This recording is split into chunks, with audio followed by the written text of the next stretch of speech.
Monetize ka na din ba sa in-stream ads? Alam mo ba na pwede po tayong ma-demonetize dito kahit wala tayong violation kung sakali man na maging inactive po tayo sa pag-upload ng long form video. So basahin po natin mga Lodino ang nakasulat sa best practices for Facebook in-stream ads.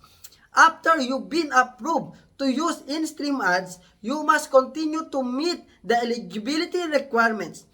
Periods of inactivity for 60 days or more can affect your eligibility to monetize within in-stream ads. Ibig sabihin, kapag ka po naging inactive po kayo at hindi kayo nag-upload sa loob ng 6 na buwan, mga Lodino, ay maaaring maka-apekto to sa monetization ng inyong stream ads.